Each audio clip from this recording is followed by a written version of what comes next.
Welcome to Missing the Mark, where we look for meaning in strange places. I'm Christopher. Today I'd like to talk about the movie The Last Jedi. Now I'm going to talk about this in a slightly strange way because I haven't seen the film. Now, as a result, I'm not giving an opinion about the film itself. That would be absurd. What I'm going to talk about is evaluating whether or not to see it. Because, of course, there are two sorts of evaluations you can do on an artistic project. One of them is assessing the project itself, the work in question. What is it? The other, and related actually, what can you get out of it? The other is this worth my time to go see? Now, it's not that I care, by the way, deeply about The Last Jedi. In my opinion, by the way, is going to be negative, just to give you a foreshadowing. But it's more the general concept that I want to talk about, using The Last Jedi to some degree as a hook. Although what I'll be talking about will be specific to The Last Jedi. Now, the funny thing, and I want to talk about this specifically just about the title, because this is a very unusual case in which the title actually tells you a lot about the movie, and in particular, why there's no point in seeing it. The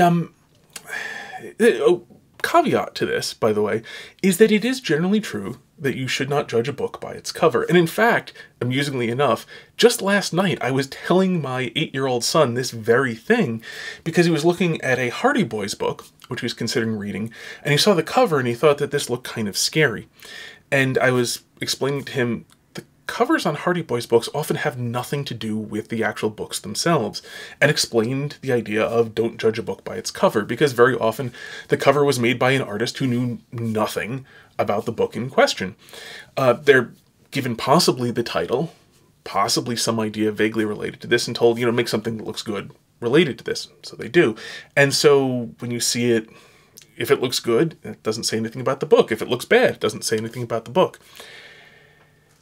Titles are not precisely in that same category, though, because the title is usually something that was done by the same creative team who actually made the work. That's not so true, incidentally. I mean, that's not universally true of movies, I should add. And it's not so true of things like newspaper headlines. In general, you shouldn't judge a newspaper article by the title because different people made the title and made the story, and not always people who particularly read the story. In movies, though, there are really two options here when we come to The Last Jedi. And the first option is that the title has nothing whatever to do with the story, in which case you are dealing with a grossly incompetent creative team. In which case, why would you bother to see this? Because you've got grossly incompetent people doing it. So we'll leave that one out of account, or as already dealt with. The other possibility is that this title is in fact reflective of the movie. Now, why, in this case, does the title tell you that this is not a movie? This is a movie that is not worth seeing. Well, this is related to, of course, the fact that it is a sequel, and it's a sequel to a movie that was a sequel to Return of the Jedi.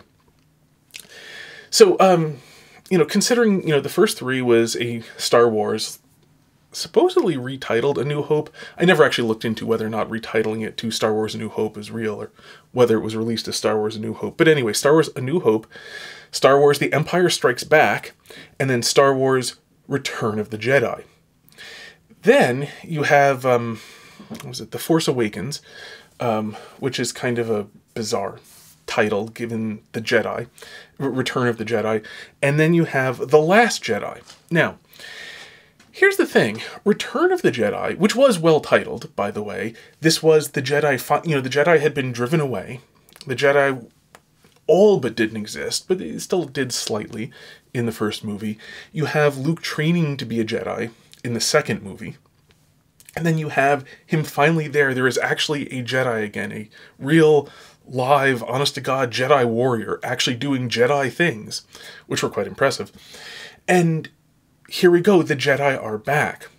Now, I want to bring up a rule that comes from, so far as I know, the place at least I encountered it first, was in talking about improv comedy. Improvised comedy, for those who aren't familiar, if anyone isn't. And one of the big rules in improv is never say no. Like all rules, you can break it on occasion, but that said, improv is about, the rule, never say no, sometimes phrased as always agree, never disagree, never say no. If there's an official version of this, I'm not familiar with it. But the rule, it was illustrated in the thing I read in the following way. Suppose one person says, I have the finest sword in all the land. The other person should not reply, no you don't, mine's better.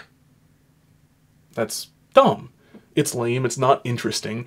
As a direct contradiction, all that you have now is a straight out conflict. And it's a conflict that can only be solved by the actual use of force. In real life, a person says, I have the finest sword, and the other guy says, no you don't. Well, they're about to figure out who has the better sword. I mean, yeah, it's also related to which of them is the better swordsman. Because, you know, the better swordsman with the worst sword will probably still do better unless the sword's really garbage. But, that said, supposing they have equal skill levels and so forth, you're about to find out who has the better sword because one of them's about to be dead. In comedy, hopefully that won't happen. Hopefully both comedians in an improv session will survive the improv session. And in point of fact, given that both of their swords are imaginary, as in the example before, you're not going to be able to prove who has the better sword in any way. There's nothing to do here. This cannot be resolved according to the structure that was just set up by that simple contradiction. This was compared to, I have the finest sword in all the land.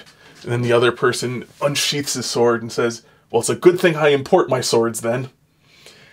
And that is funny, especially, you know, if it was delivered well and, you know, in a context that was building and so on, because the one builds on the other. It's not it's not completely agreeing, but on the other hand, you know, it's not saying like, yep, you're going to totally beat me. But on the other hand, it is building on what came before it. It's saying you do have the finest sword in all the land, but there is more than just this land. And so the two were still in agreement. It is possible to resolve their disagreement by conversation. And, you know, hence the fact that they're going to continue talking to each other has some purpose. And this is why in improv you don't say no, you always build. And in general, you know, you tend to build to incredibly ridiculous things, and a lot of the fun of improv is seeing how cleverly you can keep on pushing something even though you're agreeing, even though you're never saying no, because saying no is really, really simple. If you've ever seen The Office, Michael Scott in his improv class always loved to immediately jump to being Agent Michael Scarn and would pull a gun on people and tell them to shut up. And it was funny in the context of The Office because there's absolutely nowhere to go at an improv class from that. If somebody's, you know, pretending to hold a gun, pointing at you, and there's actually a great series that said, talk, and the moment a syllable came out of the other person's mouth, he said, shut up! Well, that you're done. Of course, that's exactly where they cut, because it's funny at that point.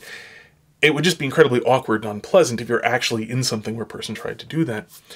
And this is the problem that you see in The Last Jedi. If you have Return of the Jedi, this means, you know, and especially in context where the Jedi had been largely beaten, and then, you know, hanging on through this remnant, have now come back and have become a force in the universe again. It was, you know, described that for 1,000 generations they kept order and balance in the universe. They were beaten back by the, you know, before the Dark Days, before the Empire.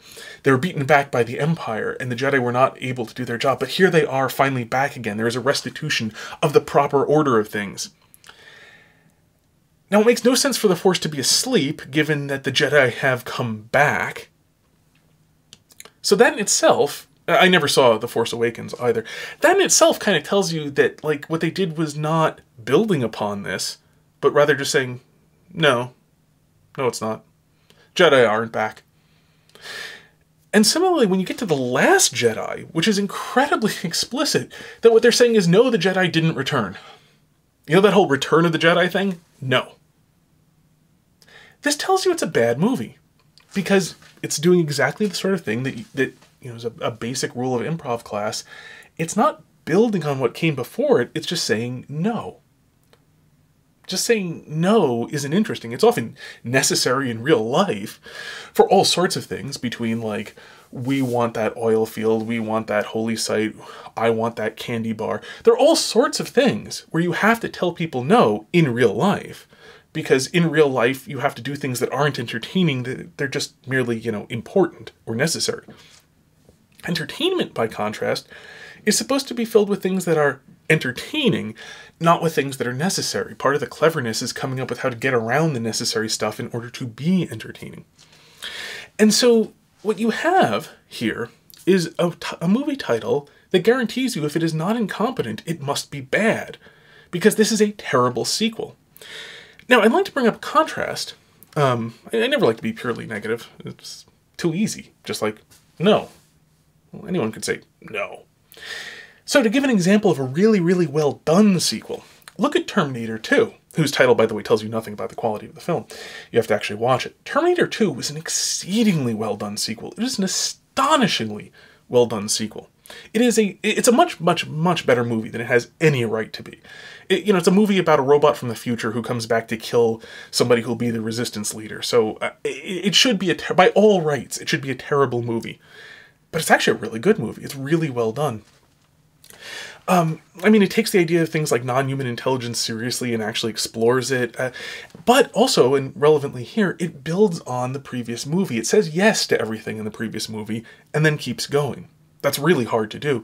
And so James Cameron, and I wish I could remember the other writer's name, because he co-wrote it with somebody. They had a fascinating interview. If you ever get the chance to watch it, maybe on the DVD, it's certainly on the Blu-ray, of the commentary with James Cameron and his co-writer. The two of them, they had a fascinating conversation as they went through, because they were mostly talking about story structure. Pardon me. And very interestingly, because one of the first things you see was... I'm sorry. One of the first things you see that's relevant here, when you first meet Sarah Connor, she's doing pull-ups.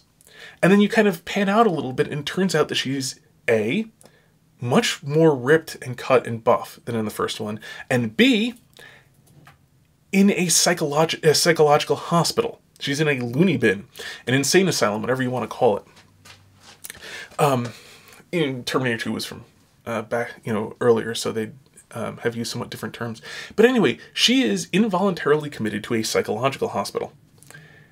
She's not in a good place, but she's in a place that really, really follows from the beginning. And it's something you see in the commentary when they are saying, in so many sequels, she would just be back to being a waitress. For those who don't know, the basic idea, in Terminator 1, Sarah Connor is a waitress, and this robot from the future, played by Arnold Schwarzenegger, comes back to kill her because she's the mother of the resistance leader, because the robots have taken over in the future of this movie. And so they sent back, came up with a time machine and sent this robot back from the future to go and kill Sarah Connor so that the resistance leader would never be born, so they could crush the humans more effectively. The resistance, however, managed to hijack this, I think, or something to that effect, and themselves sent back one lone soldier to go and defend Sarah Connor from the Terminator robot, the killer robot. Okay. And Terminator 1, from what I understand, was not nearly as good a movie as Terminator 2. Terminator 1 was much more the sort of movie that sort of premise should give you. But that was the premise. So there's this woman who's just a waitress, no one important, and suddenly there's this robot from the future trying to kill her. And it is very graphically proven to her that he's a robot from the future, because, partway through the movie, he gets a lot of the flesh on him. The robots are metal endoskeleton covered in a synthetic flesh, and he gets a lot of that synthetic flesh blasted off, and so there's clearly a robot there. And so she's very, it's very clearly, unequivocally proven to her that a robot from the future was coming to try to kill her. So how did she react? And they point out in a normal movie, well, she would just have gone back to being a waitress as if nothing had happened, and they basically try to retell the movie over again. They didn't want to do that. Cameron and his co-writer didn't want to do that. They wanted to write a true sequel, something that actually built on the original. So they thought, well, if a robot from the future came back and tried to kill me, what would I do? Because there's a nuclear annihilation and, a small remnant of humanity survived and was fighting against the robots. What would I do? Well, she became a gun runner. She, made herself physically strong. She became a survivalist, somebody who could survive in really, really adverse conditions after the crumbling of society. She built up a large skill set and so on. The gun runner was to start stockpiling, weapons of war. All this stuff makes sense. If you believe that in, another 10 years there's going to be a nuclear holocaust and there's going to be a rebellion that, against the robots that's going to need all the weapons it can get, and everyone's going to be in a really, really horrible situation, Well, you're going to prepare for that, and that's what the character actually did. That's saying yes. That's being a sequel that says yes to your premise and builds on it. And builds on it, in this case, in a really, really good way. Making a movie that was really very interesting to watch, but also as a movie where the first one is interesting. And moreover, if you like the first one, you're not going to hate the second one because the second one didn't repudiate the first one. It may go in a different direction than you'd have hoped, but it didn't repudiate the first one. It didn't trample on the first one. It didn't say no. So that's an example of where you can see movies saying yes. You know, a sequel saying yes to the original, and that produces a really good movie that's worth seeing, you know, if you like the original.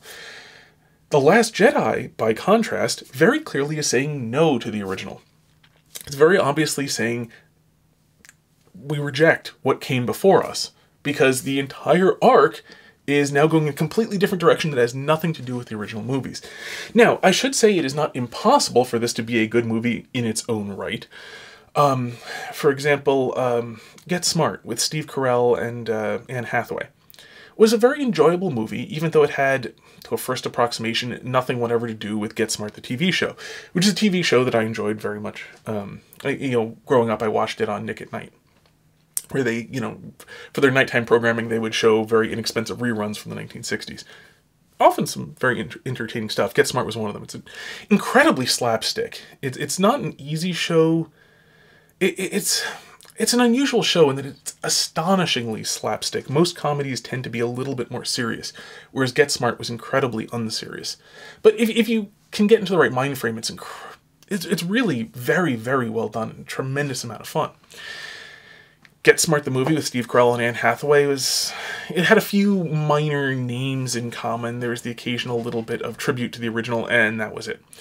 But it was a very enjoyable movie because it didn't say no to the original. It didn't say yes to the original. It was only tangentially related to the original.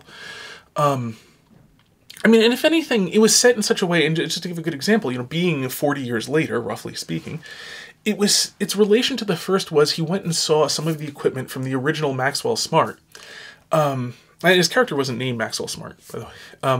But he saw some of the material, you know, some of the, like the shoe phone and the original, I think the car was a Sunbeam Tiger.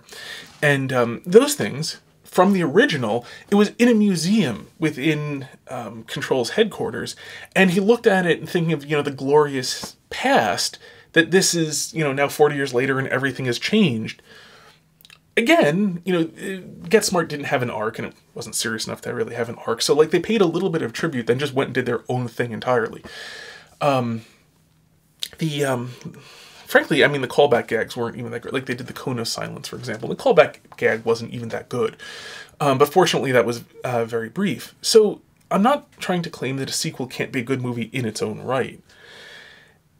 It is, however, not going to be a good movie if the sequel is actually related to the original and says no to the original.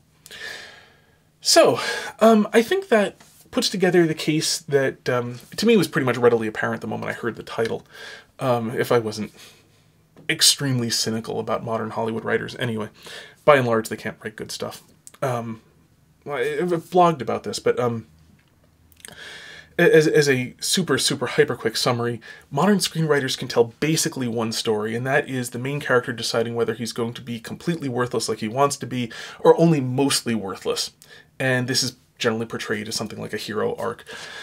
You can do it kind of vaguely hitting beats if you think of stories in terms of beats rather than in terms of, like, plot. It's not a very interesting story, and if you look, basically, they're all telling that story, some variant of that story. So I'm deeply cynical about modern Hollywood. It's not impossible that something good could sneak by, but the presumption it tends to be against modern Hollywood. In my mind, I mean. But that's not a rule I'm particularly interested in recommending for everyone and defending to everyone. That's just sort of my own heuristic. You know, as I'm getting close to 40 years old, I've seen a lot of really, really good stuff that is vastly more enjoyable to rewatch than most modern things are to watch for the first time. And so, you know, in that sort of position, I can afford to be extremely cynical about what's coming out because there's just so much good, you know, so many good movies and books and so on that I can reread, rewatch, etc. Instead of taking a chance on something that's probably going to disappoint, and even if it doesn't, will still not be as good as rereading one of the many good things that I've encountered so far. I mean, I still try to, level things up with new things on occasion. But anyway, so that sort of thing is kind of much more particular to me and where I am right now, and not something I would generally recommend to everybody. But the stuff about the nature of sequels is something that I think is defensible for basically all fiction at all times. Sequels should not say no to their originals. With the asterisk, unless the original was a really, really bad movie, in which case the sequel saying no to it would actually be a good idea, but whoever makes sequels to really bad things. I mean, you could do it. You could make the sequel to Plan 9 from Outer Space. Well, even there, I don't know. You could make a sequel to The Beast of Yucca Flats and just say no, and move on, and probably have a decent movie.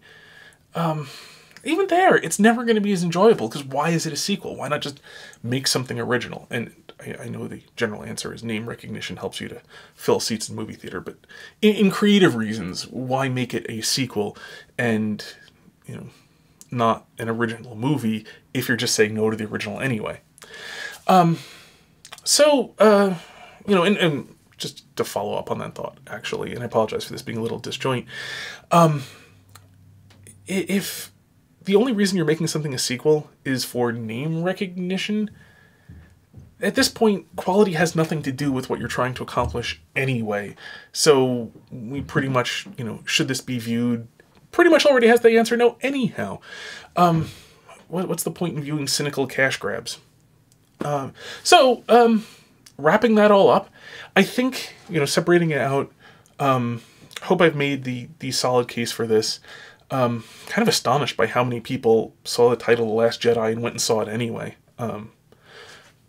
I don't understand how anyone saw that and thought, like, well, this could be a good movie, except in the sense that perhaps the title is irrelevant and the completely incompetent people who came up with the title also had nothing to do with making the movie. Anyway, but the general principles are far more interesting than the particulars anyhow.